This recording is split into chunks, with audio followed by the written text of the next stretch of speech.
Love பண்ணும்பொழுது ரொம்ப அஃபெக்ஷனா இருந்தாரு. இப்ப ரொம்ப மாறிட்டாரு. என் மேல அன்போ, அக்கறையோ கொஞ்சம் கூட இல்ல. அப்படின்னு யோசிக்கிற பொண்ணா நீங்க? உங்களுக்கான வீடியோ இது. பெண்கள் தன்னோட எமோஷன்ஸ பேசியே தீத்துருவாங்க. ஆண்கள் தன்னோட எமோஷன்ஸ வெளியிலேயே காமிச்சுக்க மாட்டாங்க. அதனாலதான் கல்யாணம் ஆன உடனே என்ன இந்த ஆளு கல்யாணத்துக்கு முன்னாடி அப்படி இருந்தாரு, இப்ப வார்த்தையே காமிக்க மாட்டேங்கிறாரு, ஒரு அஃபெக்ஷன் இல்ல.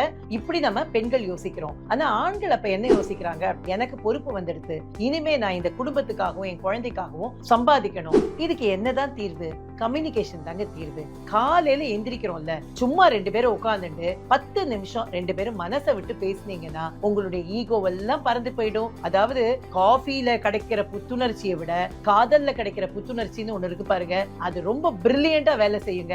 கல்யாண மாலைங்கிறது கல்யாணத்தை நிச்சயம் பண்ணி தர நிறுவனம் மாத்திரம் இல்லைங்க, உங்களோட லைஃப் சஸ்டெயின்டா ரொம்ப ஹாப்பியா ரொம்ப நாளைக்கு இருக்கணும் அப்படிங்கறத ஆசைப்படுற நிறுவனம். அதனாலதான் இந்த சின்ன டிப்ஸ். வாழ்த்துக்கள்.